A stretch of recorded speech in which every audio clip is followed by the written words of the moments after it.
Hello friends, आज की हमारी कहानी है फेसबुक फ्रेंड।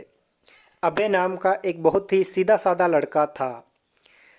उसे ग्रेजुएशन की पढ़ाई करने के लिए अपना गांव छोड़कर शहर में एडमिशन लेना था।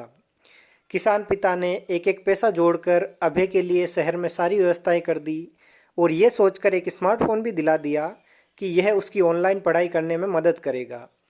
स्वभाव से अंतर्मुखी यानी कि अपने आप में खोए रहने वाले अभय को अब अपने सपनों को पूरा करने के लिए बहुत मेहनत करनी थी। अपने संकोची स्वभाव के कारण वह शहर के बच्चों के साथ उतना घुल मिल नहीं पाया और दोस्त बनाने के लिए उसने सोशल मीडिया का सहारा लिया। ऐसे ही फेसबुक पर उसी शहर की एक दीपिका नाम की लड़की से उसकी दोस्ती हो गई। दीपिका का प्रोफाइल अभय को बहुत ज़्यादा पसंद आया।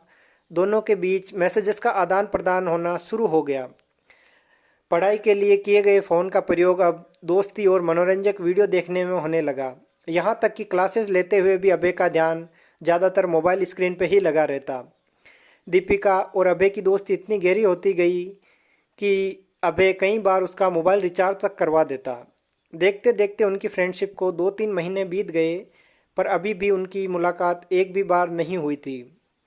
फिर एक दिन दीपिका ने अभय को एक अच्छी जगह बुलाने के लिए कॉल किया कि यार, एक बहुत ही बड़ी अपॉर्चुनिटी है, तू सुबह 10 बजे व्हाट्सएप पर दिए गए पते पर आ जा। अब पढ़ाई के साथ साथ तू हर महीने 10,000 रुपये भी कमा सकता है और इसी बहाने हम दोनों पहली बार फेस टू फेस भी मिल लेंगे। अभय की खुशी का ठिकाना नहीं था। दोस्त से मिलने की खुशी और पैसा कमाने का अवसर मिलने की बात से वो फूला नहीं समा रहा था। अगले दिन वह सुबह जल्दी उठा और तैयार होकर दीपिका के दिए गए पते की ओर बढ़ गया। वो जगह शहर से कुछ दूर थी, इसीलिए अभय उधर जा रही एक बस पे सवार हो गया। 1 घंटे के सफ़र के बाद आखिरकार वो पूछते पाछते दिए गए पते पर पहुंचा। अभी वह दरवाज़ा खटखटाता इससे पहले एक कार रोड पे आकर उसके पास रुक गई। उसमें से एक 40-45 साल का अधेड़ व्यक्ति बाहर निकला और बोला, सुनो बेटा, क्या तुम्हारा नाम अभय है? जी अंकल, अभय बोला। मुझे दीपिका ने भेजा है। दरअसल अचानक मीटिंग का समय और स्थान बदल गया है। आओ कार में बैठो, मैं तुम्हें सही जगह लेकर चलता हूँ, व्यक्ति बोला।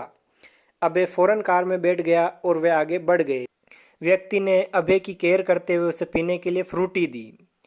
फ्रूटी पीने के करीब 3 घंटे बाद जब अभय की आंखें खुली तो उसने खुद को एक पार्क में लेटा हुआ पाया। उसे पेट के एक तरफ काफ़ी दर्द महसूस हो रहा था और मोबाइल और पैसे भी गायब थे। कुछ देर तक तो उसे समझ ही नहीं आया कि आखिरकार वह यहाँ कैसे पहुँचा। फिर उसने शर्ट उठाकर दर्द वाली जगह देखी तो वहाँ एक चीरा लगा हुआ था जिस पर टांके लगे हुए थे। अभय का दिल तेजी से धड़कने लगा। वह समझ चुका था कि उसके साथ बहुत कुछ गलत हो चुका है।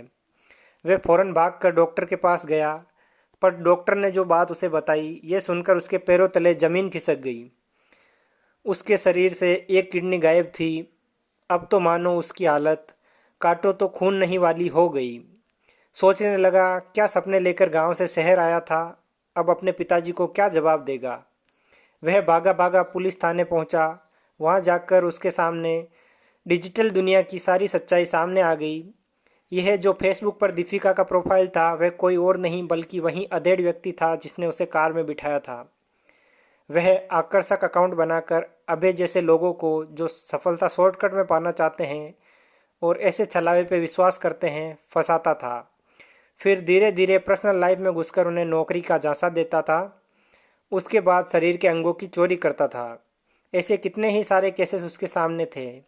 सोशल मीडिया पर सोशल ना होकर अगर अभय वास्तव दुनिया में सोशल होता तो शायद ऐसी नौबत कभी नहीं आती। स्क्रीन के पीछे का इतना बड़ा सच अब आईने की तरह उसके सामने साफ हो चुका था। इतनी बड़ी ठोकर लगने के बाद अब उसने मोबाइल स्क्रीन पर अपना समय गंवाना बंद कर दिया और वास्तविक और आभासी दुनिया के बीच का फ़र्क अब उसे अच्छी तरह से समझ में आ चुका था। पर बहुत कुछ खोने के बाद दोस्तों, ऑनलाइन वर्ल्ड में किसी भी व्यक्ति पर आंख मूंद कर विश्वास नहीं करना चाहिए, वरना ये हमें मुसीबत में डाल सकता है। आज कितने ही उदाहरण हमारे सामने मौजूद है जिनमें लोगों को फेक प्रोफाइल बनाकर भोले वाले लोगों को ठगा जाता है और लोग उसमें फंसते जाते हैं। तो हमेशा सतर्क रहे, ध्यान रखें। किसी भी अनजान व्यक्ति से बात करें तो पहले उसकी जानकारी लें, उसके बाद ही उससे बात करें। धन्यवाद।